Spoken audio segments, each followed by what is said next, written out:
And we are back. Hey there, friends. I promised we'd be here, and here we are. Back at it with another video on why a fictional vampire lord is probably one of, if not the worst human beings, if I can even still call him that at this point, to ever walk Tamriel.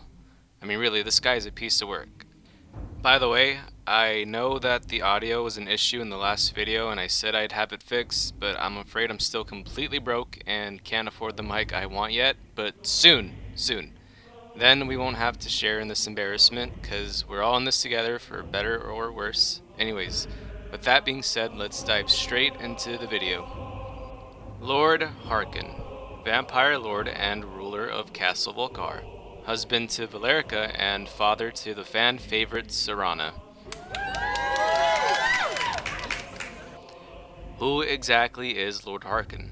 Unlike the Cicero video I made prior to this one, there really isn't a whole heap of information regarding his past before he degradingly turned himself and his family into pure-blooded vampires. All we really have to go off of are certain dialogue lines we hear from him and Serana through the Dawnguard questline. According to Lord Harkon, he was once a powerful king who ruled over his own province. The question as to when that was is a bit of a mystery.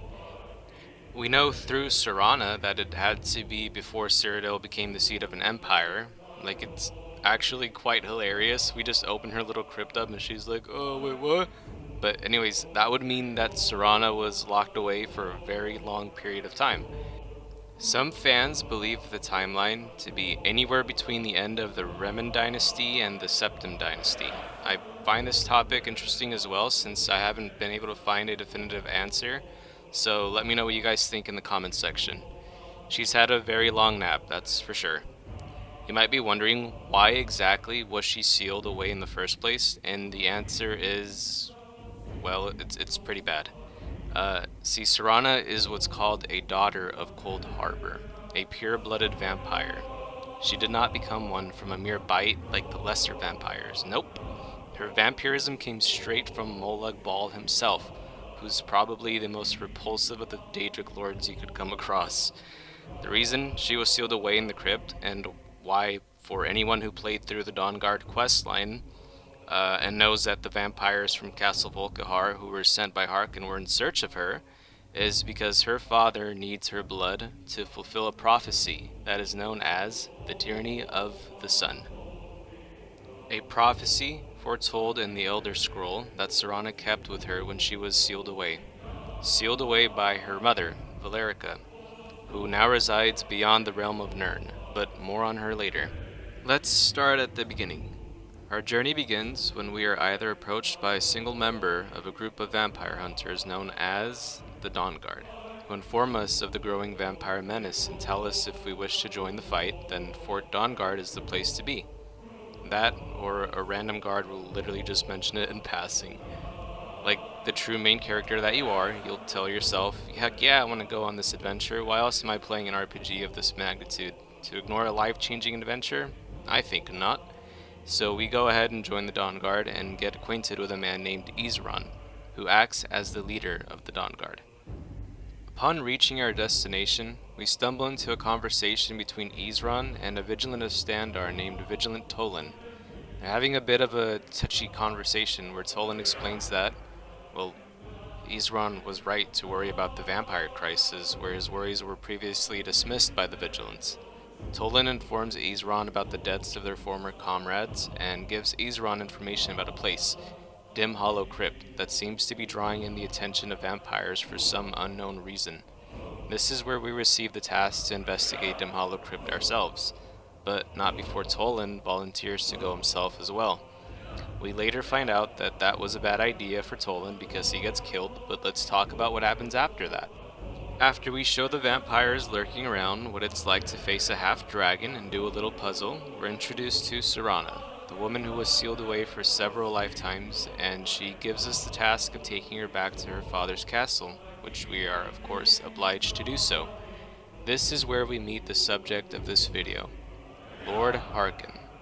Upon seeing the return of his daughter, his immediate attention is brought to the Elder Scroll she's been carrying with her. She acknowledges his lack of joy at her return, and he proceeds to act like his joy goes without saying, a statement that we all know to be false.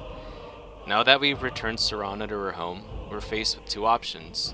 The first is to return to the Dawn Guard unharmed, as a form of gratitude for the safe return of Lord Harkon's daughter, or option two, the gift of Harkon's blood, the blood of the Vampire Lord, and a place as a member of his court. The way I see it, we're on a mission to find out as much about Harkon as we can. And what was that saying again? Keep your friends close, but your enemies closer? Right, so I chose to join Harkon's court, not because I want a giant castle or anything, it's simply for, uh, information for the video. Please don't judge me. So, here we are, a new member of the Volklar clan. I won't bore you too much with the Bloodstone Chalice mission or anything outside of the central focus of this video, the atrocities committed by Harkon himself. Throughout this questline, we learn a lot about both Serana and her father, Harkon, the worst of which is how they became vampires to begin with. You see, the first vampire to ever exist is a woman named LeMay Ball, and it is pretty much outright confirmed that this transition happened as a result of Moloch Ball abusing her in ways that you're probably correct in assuming right now.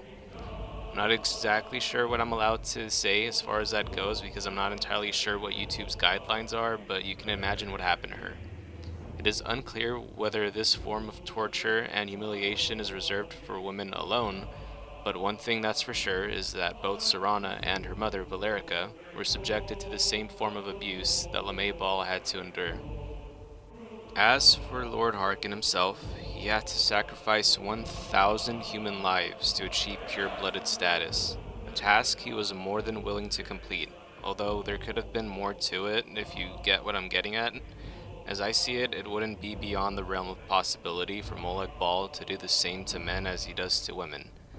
As we progress through the Dawn Guard questline, we begin to search for the final Elder Scroll needed to end this journey once and for all.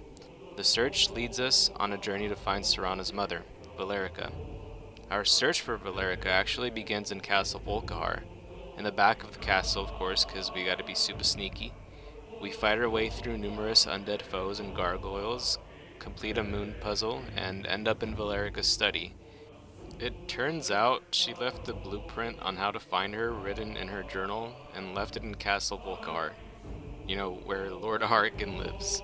I mean, come on, Valerica, if this man had an IQ above that of a carrot, you'd be toast right now, but anyways, it's thanks to the information on the journal that we're able to open a portal to where Valerica has been hiding all along.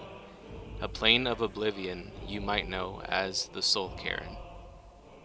We finally meet Valerica, who is being kept safe behind some kind of powerful barrier.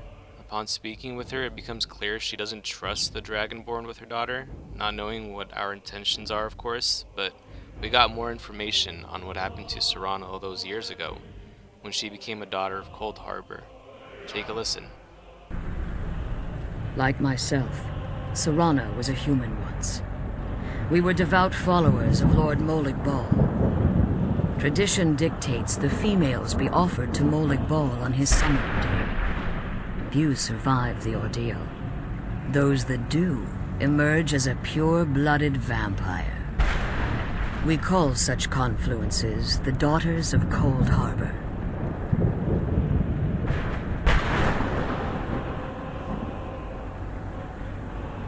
It was expected of her, just as it was expected of me.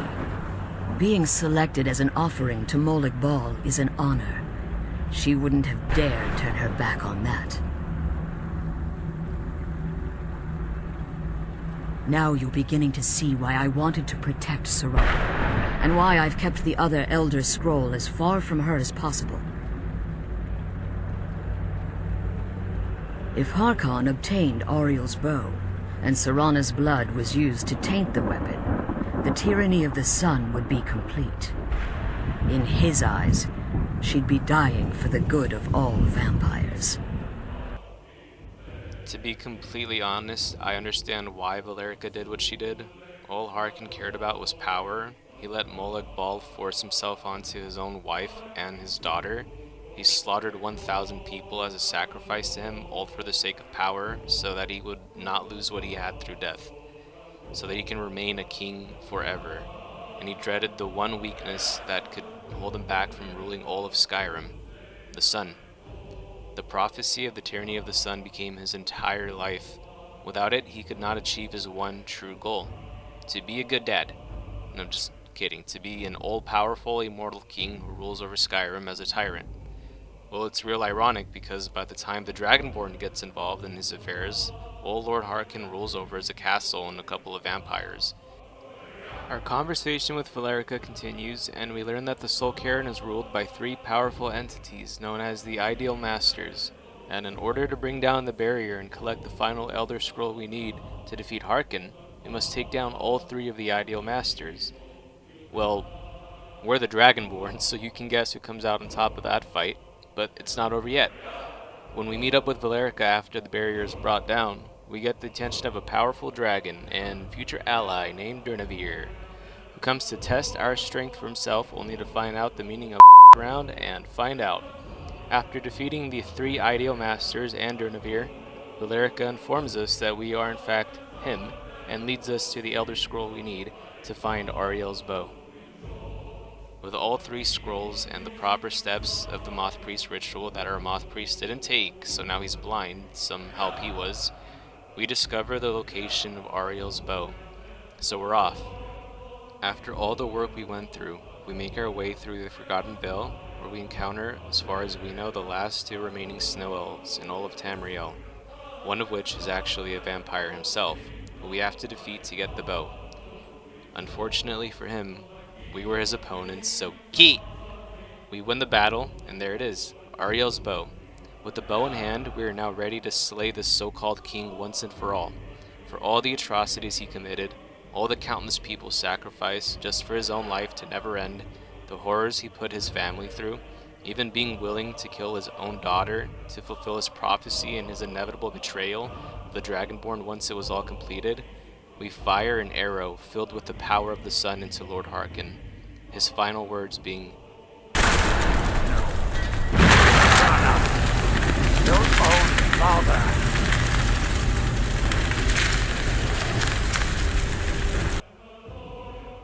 but it wasn't she who betrayed him. Even to the very end, he thought only of himself, and that is why Lord Harkon deserved his death in full. Once again, you guys, for any of you who made it to the end, thank you so much. It really does mean the world to me that any of you would give these videos the time of day. I mean, seriously, there are so many amazing content creators like the Epic Nate or Fall Damage or Fudge Muppet who do this kind of stuff so much better. So thank you for giving little old me some recognition. Again, I know the audio could definitely use some work, and I'm currently in the process of making that happen, but man, equipment is not cheap. But I think producing better videos for you guys is a worthwhile investment, so I will make it happen. I also want to thank everyone who left positive comments and constructive criticism in my last Cicero video. It really gave me that encouragement I needed to keep pursuing this content creator stuff. You guys are the best, and I hope I can keep entertaining you for some time to come. Don't forget to like and subscribe for anyone who's new, or don't, and just enjoy the video. It's really up to you, but I would highly appreciate it. Until next time, divine smile on you, friends. Take care.